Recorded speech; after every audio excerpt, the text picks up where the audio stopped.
दोस्तों नमस्कार, स्वागत है आपका एक बार फिर से बड़ी खबर बड़े खुलासे में। और खबर दिल्ली से आ रही है, आम आदमी पार्टी से जुड़ी हुई। और ये खबर सुनकर अब केजरीवाल के होश उड़ गए हैं। पूरी आम आदमी पार्टी में हड़कंप मच गया है कि अब इसकी पार्टी का और इनके लोगों का क्या होगा। असल में सत्येंद्र जैन की जुड़ी हुई खबर है। और सत्येंद्र जैन, जैसा कि आप जानते हैं, शैल कंपनी के द्वारा करोड़ों की फंडिंग लेने का उनके ऊपर आरोप है।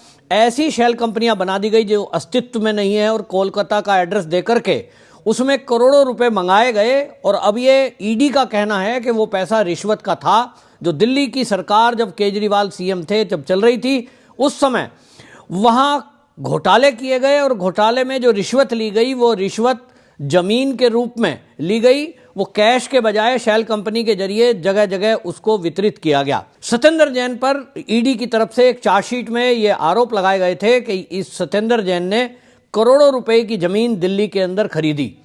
दिल्ली में जो जमीन खरीदी गई वो रिश्वत के पैसे की थी। उसके पुख्ता सबूत ईडी के पास हैं। जब ईडी ने वो चार्जशीट लगाई, उसके बाद आप देखें कि कोर्ट ने सत्येंद्र जैन को गिरफ्तार करने के आदेश दे दिए थे। उनकी लगभग 4.5 करोड़ की प्रॉपर्टी जब्त की गई। लेकिन सत्येंद्र जैन ने बीमारी का हवाला देकर कोर्ट में याचिका लगाई, जिसको कोर्ट ने मंजूर कर लिया था। और निचली अदालत ने सत्येंद्र जैन को जमानत दे दी थी। सत्येंद्र जैन जमानत पर आए, चुनाव के मैदान में उतर गए। और इनकी मंशा थी कि सत्येंद्र जैन, अरविंद केजरीवाल, मनीष सिसोदिया, ये तीनों लोग जिनके ऊपर भ्रष्टाचार के गंभीर आरोप हैं, इनको लग रहा था कि विधायक बन जाएंगे, इनकी सरकार बन जाएगी, फिर से ये मंत्री और मुख्यमंत्री बन जाएंगे। और उसके बाद इनको विशेष सुविधाएं मिलती रहेंगी, चाहे ये जेल के बाहर रहें, जेल के अंदर रहें। और इसके कारण से ये सोचते थे कि इसी तरह हम दिल्ली के मालिक हैं, हम इस दिल्ली को ऐसे ही चलाते रहेंगे, लोगों को मूर्ख बनाते रहेंगे और लोगों को कहते रहेंगे कि देखिए भारतीय जनता पार्टी हम पर फर्जी आरोप लगा रही है। लेकिन अब जब ये सबूत ईडी के पास हैं, तो ईडी का कहना यह है कि निचली अदालत ने इनको बीमारी की बहाना कह दीजिए या बीमारी की याचिका लगाकर इनको जो जमानत दी है, वो हमारी जांच में बाधा है। ऐसा व्यक्ति जिसने भ्रष्टाचार किया है, और ईडी कहती है कि हमारे पास पुख्ता सबूत हैं और सबूतों के आधार पे ही इनको जेल हुई थी, तब निचली अदालत अगर इनको जमानत दे देती है बीमारी की बात पर, तो ये तो ऐसा हो गया कि कोई भी अपराधी फिर जेल में रहेगा नहीं, तो उसको कैसे महसूस होगा कि उसने भ्रष्टाचार किया है और उसकी सजा क्या है।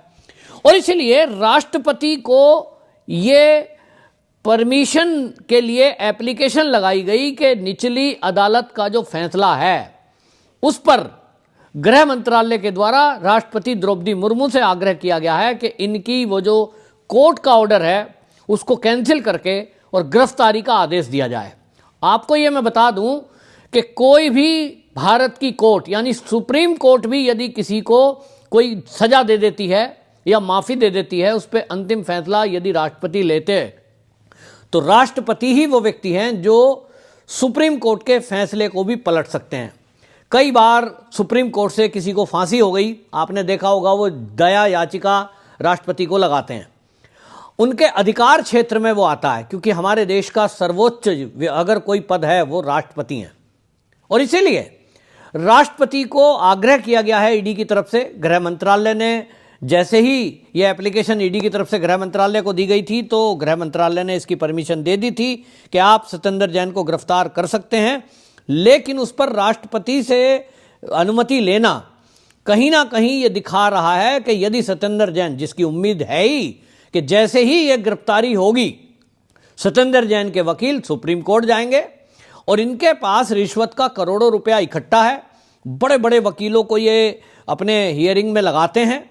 और इसलिए आप देखें कि कई बार कोर्ट के पास दस्तावेजों के आधार पर, कानून में ढील के वजह से जमानत दे दी जाती है। उस पर मैं कोई टिप्पणी नहीं करना चाहता, आप सब समझते हैं। इसीलिए इस बार ईडी ने राष्ट्रपति जी का रुख किया है। अब यदि सत्येंद्र जैन गिरफ्तार होते हैं, और यदि नहीं है, मेरे सूत्र ये बता रहे हैं कि सत्येंद्र जैन अगले कुछ ही घंटों में राष्ट्रपति जी से परमिशन आ जाएगी और उसके बाद इनकी गिरफ्तारी हो जाएगी। सत्येंद्र जैन की गिरफ्तारी जैसे ही होगी, इसके बाद मनीष सिसोदिया, उनको जमानत मिली हुई है, वो भी गिरफ्तार होंगे। अरविंद केजरीवाल भी जमानत पर हैं। अरविंद केजरीवाल की गिरफ्तारी का भी आग्रह राष्ट्रपति जी से किया जा सकता है। यानी अब केंद्र सरकार पूरे मूड में है कि जब दिल्ली में उनकी सरकार बनने जा रही है तो मोदी जी ने जो चुनावी सभाओं में कहा था कि हमने भ्रष्टाचार पर पहली ही कैबिनेट में फैसले लेने हैं और सीएजी की रिपोर्ट सार्वजनिक करनी है, उसको पटल पर रखना है सदन के, और इसके बाद एक्शन ज्यादा तेज होंगे। भारतीय जनता पार्टी दिल्ली में सरकार गठन के पहले ही ये मैसेज देना चाहती है दिल्ली वालों को कि दिल्ली की जनता से जो उन्होंने वादे किए थे कि वो भ्रष्टाचार पर कार्रवाई करेंगे, उसमें एक्शन मोड में है। और इतना ही नहीं, हम सब देख रहे हैं कि वो केवल एक्शन के लिए नहीं, उन्होंने यमुना की सफाई का वादा किया था भारतीय जनता पार्टी ने, मोदी जी ने वादा किया था, अब उस पर एक्शन शुरू हो गया है। सरकार का गठन अभी नहीं हुआ है, तो उन्होंने एक तरफ दिल्ली की जनता को राहत देने के लिए जो वादे किए थे उनको भी पूरा करने के लिए, चाहे वो यमुना की सफाई हो, चाहे गलियों में फैली गंदगी हो, उस पर काम शुरू कर दिया है। दूसरी तरफ भ्रष्टाचार पर प्रहार करने के लिए वो भी अपना काम शुरू कर दिया है। और भारतीय जनता पार्टी की सरकार बनेगी तब तक तो मुझे लगता है सत्येंद्र जैन तो गिरफ्तार होने ही वाले हैं, अब मनीष सिसोदिया और केजरीवाल का भी नंबर आने वाला है। ये अब कुछ भी बहाने करें वो चलने वाले नहीं है, क्योंकि अब ईडी की तरफ से सप्लीमेंट्री चार्जशीट तैयार कर ली गई है। वो चार्जशीट अब कोर्ट में अगर केस जाता है तो कोर्ट में भी प्रस्तुत की जाएगी और ये बताया जाएगा कि सत्येंद्र जैन ने शेल कंपनी के जरिए जो रिश्वत ली, वो रिश्वत के पैसे से जो जमीन खरीदी गई, एक अपराध है और उस अपराध में 2 साल से अधिक की सजा है, प्रॉपर्टी की जब्ती भी होती। लेकिन ईडी का कहना यह है कि अभी उसमें हमको ये पता करना है कि जो बाकी लोग हैं उसमें इन्वॉल्व कौन कौन है, रिश्वत देने वाले कौन कौन लोग हैं, यानी अब भ्रष्टाचार के तार खुलते जाएंगे। और सूत्रों का यह कहना है कि सत्येंद्र जैन ने जो भी रिश्वत दिल्ली में ली, जो सरकार इनकी थी, जिसमें सबसे बड़ा घोटाला जो बताया जा रहा है वो शराब घोटाला, उसके अलावा कोविड के टाइम में स्वास्थ्य घोटाला भी एक बहुत बड़ा घोटाला है। कोविड के टाइम में जब दिल्ली की जनता ऑक्सीजन के लिए मारी मारी घूम रही थी, दवाई के लिए मारी मारी घूम रही थी, सत्येंद्र जैन पर आरोप है कि उन्होंने ऐसी कंपनियों को लाइसेंस दे दिया कोविड प्रबंध करने का जिनका कोई अनुभव नहीं था और उनसे उसकी एवज में करोड़ों रुपए की रिश्वत ली गई। ये एक गंभीर आरोप है और जब ये खुलासा होगा, सोचिए दिल्ली की जनता को कैसा लगेगा कि जिनको उन्होंने ये सोचा था कि राजनीति बदलने के लिए आए हैं, वो लोग एक तरफ कोविड के टाइम में अपना शीश महल बना रहे थे, दूसरा वो पैसा कमाने के लिए शराब नीति में परिवर्तन कर रहे थे, करोड़ों रुपए शराब की नीति में परिवर्तन करके उन्होंने कमाए, ये भी प्रूव ईडी कर चुकी है। और दूसरी तरफ कोविड प्रबंध के नाम पर जिन कंपनियों को कोविड के प्रबंध का ठेका दिया गया, उनसे भी करोड़ों रुपए ले लिए गए और प्रबंध इसलिए दिल्ली में किसी ने देखा नहीं। लोग मर रहे थे, शमशान घाटों में लंबी लंबी लाइनें शवों की लगी थी, मैंने खुद अपनी आंखों से देखा है। उस समय दिल्ली के लोगों को मौत के मुंह में मरने के लिए इन्होंने छोड़ दिया। और ऐसे राजनीतिक लोग, इनको मैं क्या कहूं, एक शब्द इनके लिए आता है जो जनता बोल रही है, धूर्त, छलावा करने वाले, झूठ बोलने वाले। ये राजनीति के बदलने के नाम पर जनता के बीच में आए थे। जनता ने इनको 11 साल दिल्ली की सत्ता सौंपी, लेकिन इन्होंने दिल्ली का बुरा हाल कर दिया। और सबसे बड़ा पाप इन्होंने किया कि लोगों को मरने के लिए छोड़ दिया।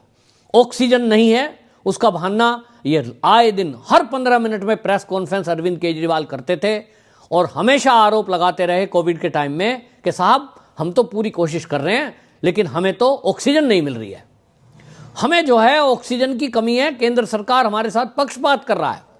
लोगों को भी लग रहा था कि शायद केजरीवाल जी जितनी ऑक्सीजन मांग रहे हैं अगर इनको मिल जाती तो दिल्ली में लोगों की मौत का आंकड़ा वो ना होता जो है। और लोग केंद्र को कह रहे थे, ये तो केंद्र सरकार के स्वास्थ्य मंत्री सामने आते थे, पर डे स्वास्थ्य सचिव मीटिंग प्रेस कॉन्फ्रेंस किया करते थे। आप याद करिए कोविड के टाइम में इतना बेहतरीन मैंने स्वास्थ्य सचिव अपनी लाइफ में नहीं देखा। मोदी कैबिनेट के जो स्वास्थ्य मंत्री थे उनका स्वास्थ्य सचिव सामने आकर के प्रतिदिन वो प्रेस कॉन्फ्रेंस करते थे और खुलासा कर देते थे। केजरीवाल की पोल खुलती थी कि जितनी ऑक्सीजन हमने पूरे देश में दी है, ऑक्सीजन की ट्रेन चलाई गई थी, सोचिए देश में पहली बार, और सबको ऑक्सीजन दी गई। लेकिन ये ज्यादा से ज्यादा ऑक्सीजन मांगते जा रहे हैं अब पता लग रहा है कि वो केजरीवाल केंद्र पर जो आरोप लगा रहे थे और ऑक्सीजन को कम बताए जा रहे थे, वो तो ये ऑक्सीजन बेच रहे थे, प्राइवेट हॉस्पिटलों को दे रहे थे। ये अपने आप में एक बहुत बड़ा घोटाला और दिल्ली की जनता के साथ धोखा है। अब ये चीजें खुल रही हैं और इसमें अभी और खुलासे होने हैं। जब ये सारे खुलासे होंगे कि किस तरह से दिल्ली वासियों को आम आदमी पार्टी की केजरीवाल की सरकार ने मौत के मुंह में धकेला, किस तरह से मौत का सौदा किया, किस तरह से मौत के सौदे में उन्होंने घोटाले में रिश्वत ली, इससे शर्मनाक बात कोई हो नहीं सकती। आप सोचिए, दिल्ली की जनता को जब ये चीजें खुलासा होगा और पता चलेगा तो क्या हाल होने वाला है इन लोगों का। तो इनके कर्मों की सजा इन्हें मिलने वाली है, एक एक करके ये जेल में जाएंगे। और निश्चित रूप से समझिए, पिछली बार सत्येंद्र जैन जेल में गए थे तो ये मसाज करते हुए देखे गए थे, सीसीटीवी फुटेज लीक हो गई थी, क्योंकि इनके अंडर में जेल है। तब ये अय्याशी कर रहे थे, मैं कहूंगा मसाज हो रही थी इनकी, फल खा रहे थे ये। वहां आम आदमी बताने वाले लोग जेल में भी जा रहे थे तो वहां भी इनको मसाज मिल रही थी। तो इनको लग रहा था कि जैसा बाहर है वैसे ही यहां पे आनंद मनाएंगे। लेकिन इस बार ऐसा होना नहीं है, सत्ता का परिवर्तन होने वाला है, नई सरकार बनेगी तो जेल मंत्री जिसके जेल अंडर में रहेगी, अब की बार सत्येंद्र जैन, मनीष सिसोदिया और अरविंद केजरीवाल, इन तीनों की जेल के अंदर अच्छे से खातिर होगी। अब की बार मसाज वाली खातिर नहीं होगी, फल फ्रूट वाली खातिर नहीं होगी, अब की बार खातिर का रूप कुछ और होगा। तो ये देखने लायक बात होगी। लेकिन बहरहाल इतना जरूर है कि अब अरविंद केजरीवाल कहीं विदेश ना भाग जाएं, यह आशंका दिखाई दे रही है, क्योंकि सत्येंद्र जैन से नंबर शुरू हुआ है। देखते हैं ये नंबर अरविंद केजरीवाल पर कब जाता है। आपकी क्या राय है, कमेंट बॉक्स में जरूर बताएं। वंदे मातरम।